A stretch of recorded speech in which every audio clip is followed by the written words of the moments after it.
right in my fucking ear. Get off me.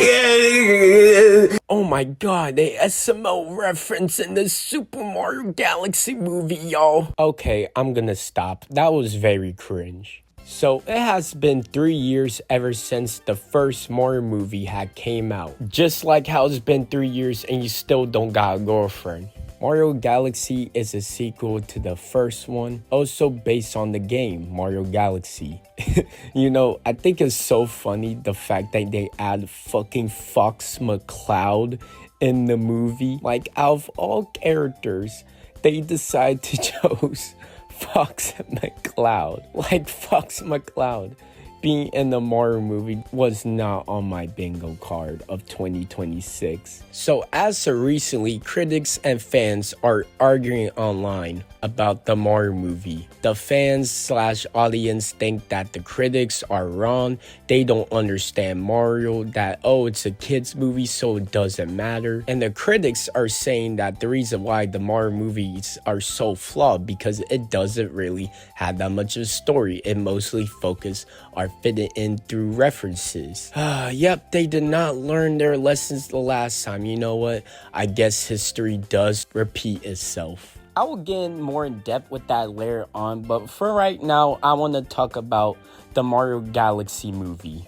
After rewatching the first film, I enjoy it even more compared to the first watch. I remember I gave that film like a 6 out of 10 when I first reviewed it on my last channel. But looking back, if I have to give an honest score, it would probably be like at least 7.5 out of 10. It's a pretty enjoyable film. Although I do enjoy watching the sequel, but I won't say it's better than the first one. The first positive I would like to give this film is obviously the animation. The animation is absolutely incredible. Especially the fact that this takes place in Galaxy makes it 10 times more watchable. Just look at this beautiful animation. And I really like the amount of references in this film. Despite it being too much, but I can't lie, I really do enjoy the references that was made in this movie. Also, spoiler alert, but I can't lie,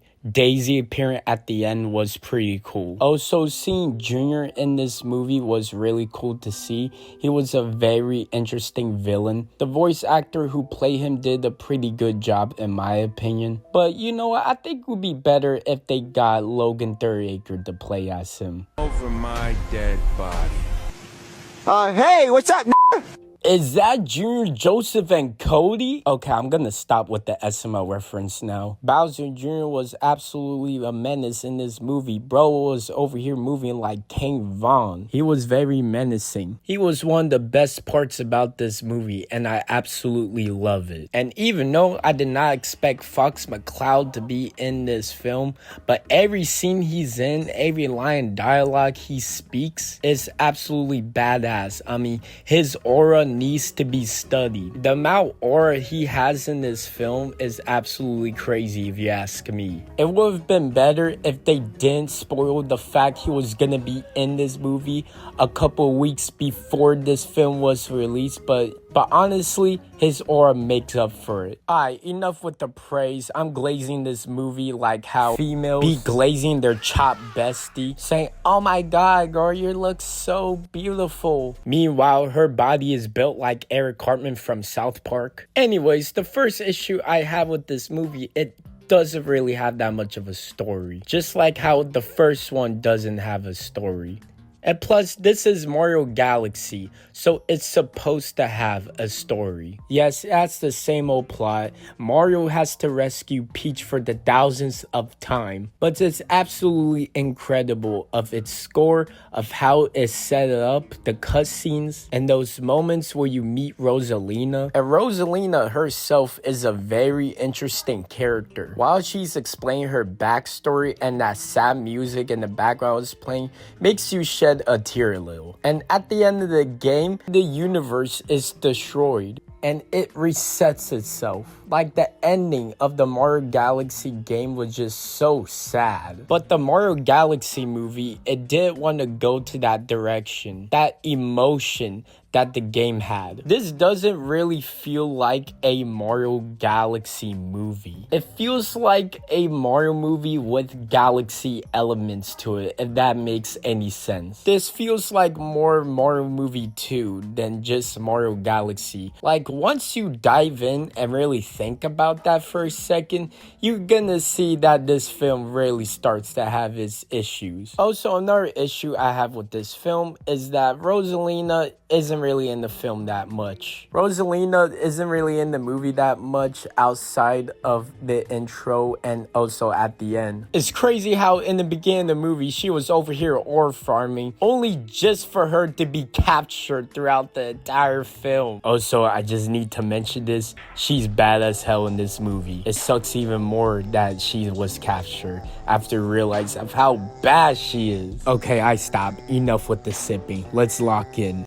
Now, the defense of this poor writing decision is that in the game itself, Rosalina didn't have that much screen time too. You see her at the beginning of the game, you could talk to her in the middle of the game. Also talks about her backstory, and she appears throughout the rest of the end of the game. And wait, hold up a second. That's more of what she did in the Galaxy movie. It sucks that she barely had any screen time throughout the film, despite it being her adaptation of debut of the game itself. Also, the film is called Mario Galaxy. Oh yeah, remember her backstory in the game? Yeah, it's gone. She don't have a backstory. Well, actually she does, but it's not really exactly like the game. It turns out she's Peach's sister. It's incredibly underwhelming of what her backstory is previously was, but you know what? Whatever. Like, for fuck's sakes, Fox McCloud has more screen time than Rosalina.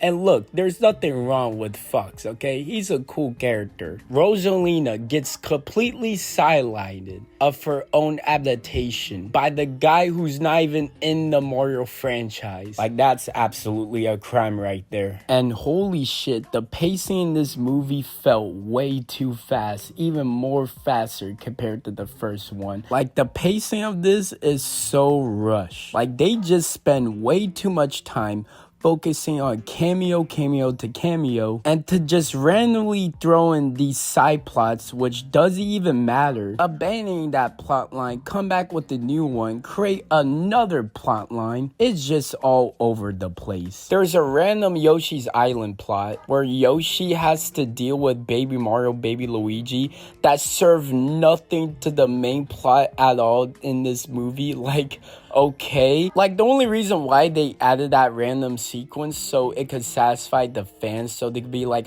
oh wait, I get the reference, guys, I get the reference. Like, this movie, just like the first one, it spends way too much time focusing on references and Easter eggs compared to try to tell an actual good story. At least in the first movie, you could make the argument that it does have character arcs, like Peach's backstory, for example, and her character arc throughout the film, Bowser's arc in the movie, also Mario Luigi's arc. Well, I mean, Luigi didn't really have that much of an arc in the first film, considering the fact that he was captured. But you know what? You get the point. At least in the first movie, we at least did get emotional scenes with characters, and we actually get character development and character arcs.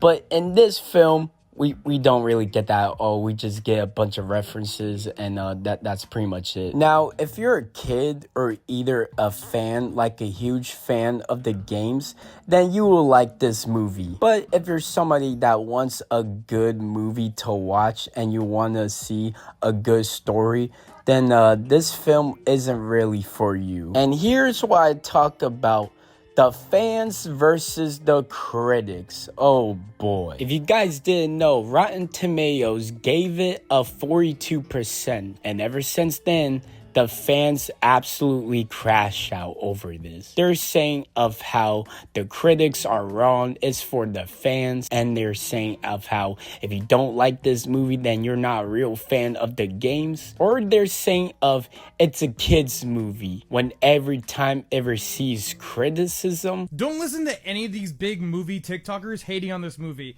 They clearly don't like fun and had a terrible childhood. The Super Mario Galaxy movie is a prime example on why not to listen to critics. I just watched the Super Mario Galaxy movie and it's nowhere near as bad as the critics were saying. They were tearing apart this movie, saying it's worse than AI.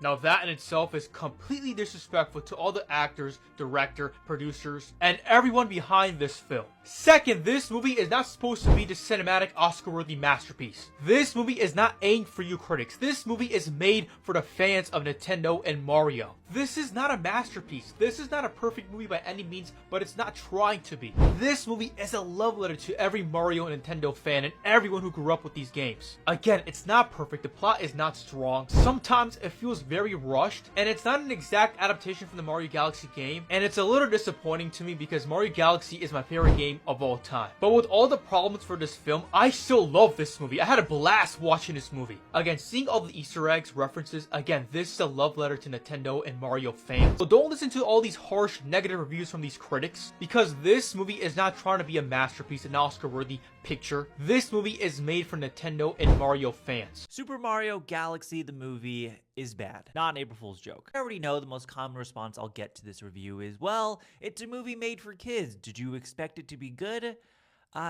Yeah. Which is an even crazier thing to say when arguably one of the biggest movies in the last 5 years is an animated movie meant for kids that is actually good. Now, I disagree with some of the things that the critics are saying, that this movie is worse than AI, which that's disrespecting the actors and the animators who worked really hard on this movie. You could tell by the fantastic animation. Also, I disagree the fact that one of them said that K-pop Demon Hunters is better than the Mario movie.